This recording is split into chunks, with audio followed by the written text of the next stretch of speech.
Marc Marquez meraih kemenangan pertamanya sebagai pembalap resmi Ducati di Buriram, dalam salah satu demonstrasi superioritasnya yang terbesar.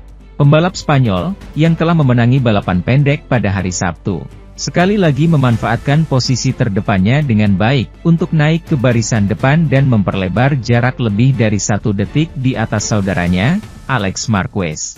Namun, manajemen tekanan ban minimum menyebabkan mobil tertua dari saudara Cervera itu disalip oleh mobil 73, saat putaran ke-7 balapan dimulai.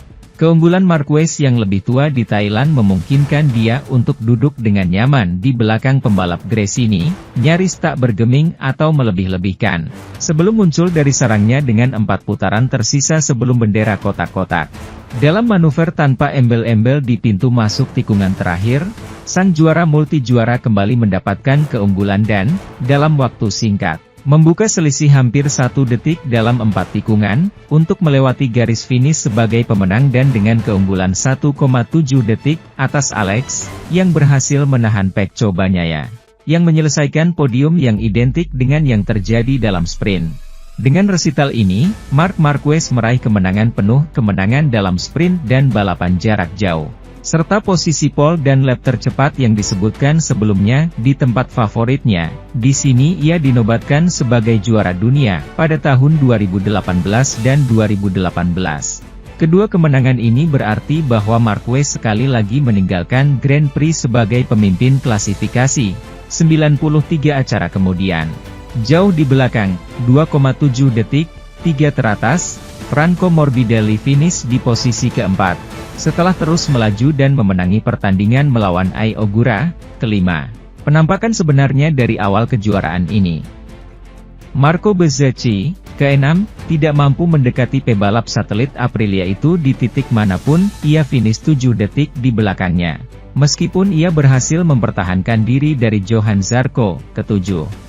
Brad Binder, yang berada di posisi ke-8, merupakan perwakilan KTM yang berada di posisi terbaik pada akhir. Pada dasarnya sebagai akibat dari terjatuhnya Pedro Acosta di rintangan pertama.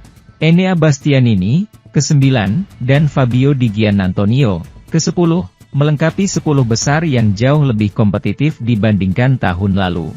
Dan lagi-lagi Honda dan Yamaha tidak disertakan. Yang pertama dari semuanya adalah Jack Miller, ke-11, meskipun bisa saja Joan Mir, yang mengalami kecelakaan sebelum titik tengah, saat ia berada di posisi ke-7. Fermin Aldeguer finish di posisi ke-13, Fabio Quartararo, ke-15, dan Alex Rins, ke-17. Sementara itu, Marc Marquez mengklaim kemenangan Grand Prix pertamanya bersama Ducati pada hari Minggu di IP Thailand, di mana ia sangat gembira berbagi kemenangan besar ini dengan saudaranya Alex Marquez yang meraih posisi kedua.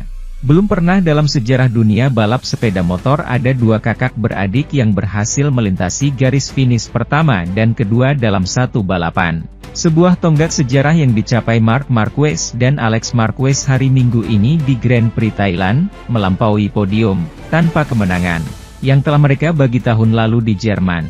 Kemenangan ini merupakan kemenangan pertama Marquez sejak bergabung dengan tim resmi Ducati, di mana ia kembali ke level yang membawanya memenangkan 6 kejuaraan bersama Honda antara tahun 2013 dan 2019. Dalam perlombaan tersebut, Marc memimpin 5 putaran pertama, namun dalam suatu kejadian dramatis ia kehilangan pimpinan lomba dan disalip oleh adiknya, Alex, yang memimpin selama 20 putaran sebelum, di lintasan lurus terakhir, Marc menyalipnya lagi dan memenangi perlombaan.